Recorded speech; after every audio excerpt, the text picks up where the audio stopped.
Hello, and we're back. I missed last week's video. I did not record it. My husband did have my laptop for a little minute, and um, I blew it off. So I think that's okay. 1 out of 9 weeks I missed, but I'll give you a little recap of it. Last week was probably just as bad as this week. I had a 13.1 mile run that was after a 15-mile long run the week prior, and it was probably one of the more rainier weeks that we've had all summer, which is interesting. Last year, it rained major for the most part the whole month of June, and when I started actually training for this marathon, same time last year, all of July and all of August, it was like God was on my side. Anytime I needed to go and get a run in, I could do with fairly good weather. No rain, not as bad of heat as long as I was running extremely early in the morning, and so on and so forth. Not so much this year. Now, last week, the last 2 weeks have been a little bit of a challenge when it comes to the rain, especially on that long run.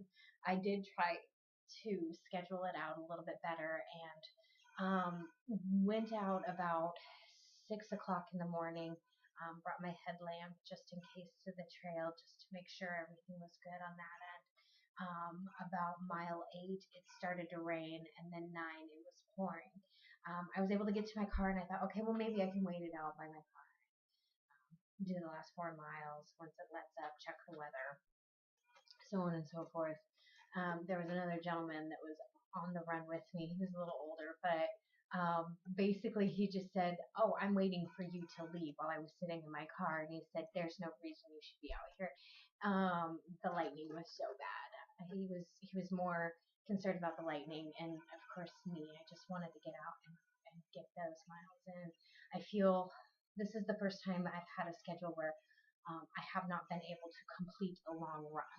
Now, there's been things that have happened to where I've had to stop or make detours, or a few minutes later or hours later get back on it. But this was the very first time that I was not able to complete that run. I thought I'd be able to get it done when I got home the next morning, but then the women were running the marathon, and I tried to watch a little bit of that while the satellite was going in and out with the rain. So that was sad, unfortunately, but we did well. We did well. Um, Throughout this week, it was kind of the same issue with the weather. Everything was extremely humid. My 4 mile runs that I had to do, I came back completely sopping wet, even if it wasn't even raining. Just from the humidity, my body was producing so much sweat. I couldn't really, um, yeah, keep up with that. And on Wednesday, I took a few days off this week to kind of get the kids situated for school that's starting this week. And, doctor's appointments, you might as well throw in the haircuts, and then you have the open houses to go pick up schedules, drop off supplies, workout kinks with this and that and extracurriculars. I honestly needed a few days before school starts just to get all that done.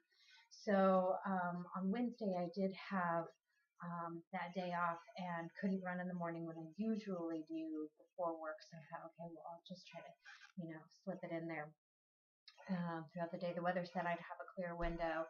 I got out. I was running 2 miles in. It started pouring on me. There was no lightning. I felt great. The only exception to that rule, and I haven't run in the rain enough to really realize this, but there's a certain amount of rain that's coming down to where you can't see very well. So I'm thinking I need to start doing a visor. I don't like a lot of things, hats or anything on my head while I'm running. I know a lot of people are into that, but now that I'm thinking about it, it might help out if I just get used to having a visor on. And number one, it can keep me cooler, and number two, if I ever am running in the rain a lot more often, I'm not a rain runner simply because I haven't had the opportunity to really train in one and have been able to avoid it so far. That might help me. And I think I could have finished it. I wouldn't be able to have my heart monitor on me, checking that very well. But for the most part, I think it would have been doable. I literally just couldn't see. So I had to go back out that night and finish like less than 6 miles out there, which was nice. The kids were going out with me. They went out the last mile or so with me, and it was kind of more of a family event towards the end of that training run, which I'm glad that I had the opportunity to just take. They rarely want to do it with me, so I was able to do that. And then this week I had 16 miles to do today, which was, again, I was a little nervous about because I didn't even do 10 miles the week before and had to stretch it up to a 16-mile week, which was really interesting because I remember last year, again, the tight hips, everything else, not feeling so good. This year I feel very, very well. I was able to get in all 16 miles quite well. I was going at about a 10-mile pace. That was even factoring in a stop at my car for 4 minutes to kind of resituate myself, refill my bottles and whatnot because I don't have pit stops along the way for easy access to that. And I did take the opportunity 6 miles in to just, while I'm at my car and doing that, to just stretch myself out a little bit. I was able to do that quite well. And then I don't know what I was thinking. I was feeling so great. Usually towards the end, if I'm really not feeling a run, I'm not running the whole thing. I'm running only part of that mile, maybe three-quarters of that mile, and then walking, just because I'm ready for it to be done. But I was really feeling so good. The only other issue was I think I was starting to sweat a little differently, and I took the armband from my cell phone and wiped it across my face, which again it was on my arm for hours and had the salty sweat on it, and it got right in my eyes. And I was running low on water and had no way to really get that out. So I pretty much walked the last little bit on that one. So that was about, I'd say about 2 miles into that one. But again, I have to say, overall, last year's training, I was running a lot more miles. This year's, I'm not running as much. I was running on average 40 miles a week around this time last year. This time I'm barely hitting 40 miles a week. I'm not doing 2 runs a week that are essentially both half of my long run. I'm only doing one of those and doing concentrated, either an easy run, definitely one to two easy runs, one pace run. We're talking Yasos and our hills. And I think I feel a little bit better. Granted, I'm not, last year I loved being able to eat a lot more or whatnot, but I think with less of that on, I can focus on more of the cross training. I can focus on my kids on that end too. So I'm very happy about that one.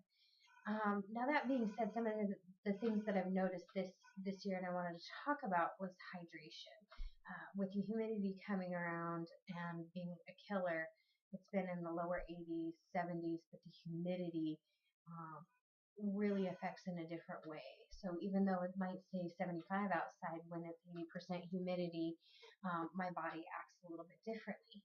Now online, what you'll say is somebody for my weight, about 125, is probably going to consume or need to consume or expensing about 1 ounce of water per mile. Now, that's of course depending on the mileage. I realize that I don't think that's the case for me. I think I go through a little bit more, even though I tend to weigh a little bit more after a run and consuming more than 1 ounce per mile on the longer runs. But for the most part, I think I'm about 1.2 to 1.5 ounce per mile on these hotter, humidier months or runs. least. So that's something to check if you're ever interested in that. How much water should you be bringing? Because again, I'm running 16 miles on my own. I have to make sure that I'm packing enough, that I'm stopping at places where I know I can get water and refills, and kind of planning out my runs a little bit more. It's a little bit easier because this is the second go around on that, and I know my body a little bit more and what I'm okay carrying. It really sucks when you're carrying around 20 ounces of water. Or I think in the next few weeks I will be having to kind of carry some water out with me um, on the more iffier places where there isn't, a water fountain available, because I basically am running out of BFE farms.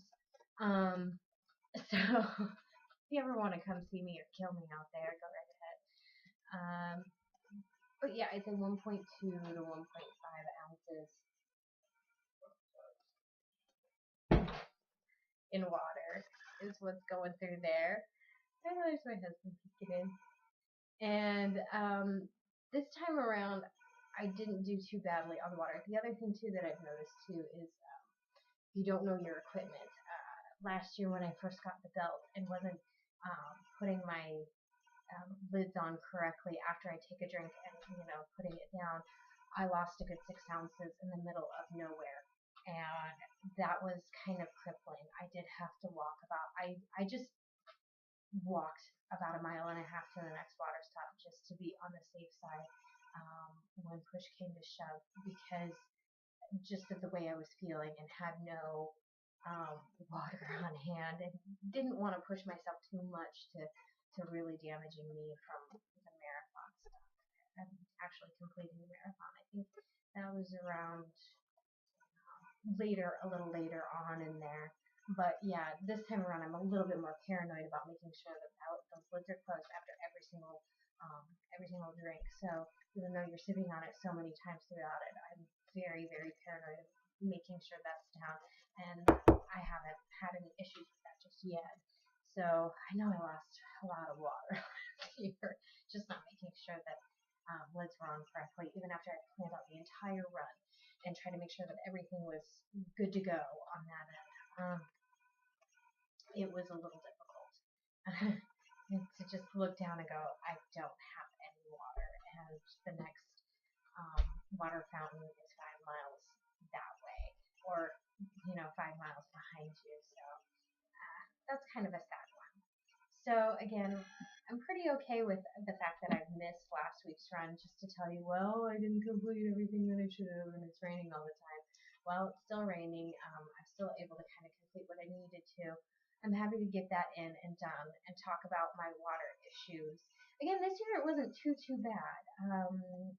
This run, at least, to the 16 miles, I went out with 12 ounces and stopped back at my vehicle and filled up each time. So I'd say the first 6.5 miles, I went through probably about 8 ounces.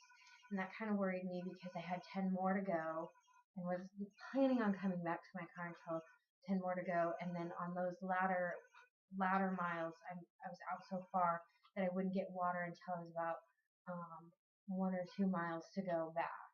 So, and then I still had to stop and get water there too, because I was running through it fairly quickly. I could feel, the dryness in my mouth, which I try not to get. I try to make sure that I'm well hydrated enough to where I never get to the point where I feel my mouth get dry, because then I know that might be a problem later on. But again, I was feeling very well. I was doing less than 9-minute miles, which on my longer runs I try to keep about a little over 9-minute miles. On the more pacier runs, I try to keep it under 8 minutes. Again, trying to keep that longer run 1 minute per mile more than your average, just to get those miles in. But I was feeling very, very good, so I let myself kind of enjoy that.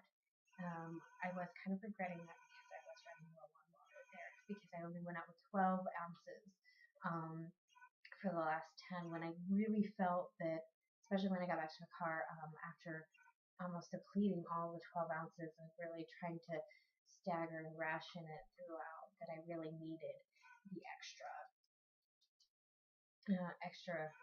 water going on there. I sat in the car afterwards and went through about 5 more ounces. So that brings me to this week. This week is going to be fun. I have 2 kids starting school. The fun things to come with baby mama drama, which I'm anticipating to happen, and of course their extracurricular activities starting up. And I also have an 18-mile run on Sunday. So this one will be more of definitely a water focus, of course. Hydrate, hydrate. That's the theme here. And again, I'm hoping it'll go well. Oh, I also did finally register for the marathon. I felt bad because I didn't finish my long run last week. That I did take the time and the money that I set aside. Finally did it. I don't know why I didn't, but I'm happy that it's finally in there and on the books. I'm really feeling this well. I'm too afraid that something will happen. And, I'm feeling so great that better than I did last year. That there shouldn't be much of an issue this year right now. So let's hope that goes well. And if anybody else out there is, having the same issues with hydration and whatnot, let me know. Let me know what you're doing about it, especially on these longer runs. And it's fun to talk with people who don't have training groups that, help you out there. Like, what are your strategic plans? I hate holding water in my hand. And sometimes I hate how it weighs down on my belt. Either way, it's kind of heavy after a while. But I kind of want to know. So I will probably see you all next week. Thanks. Bye.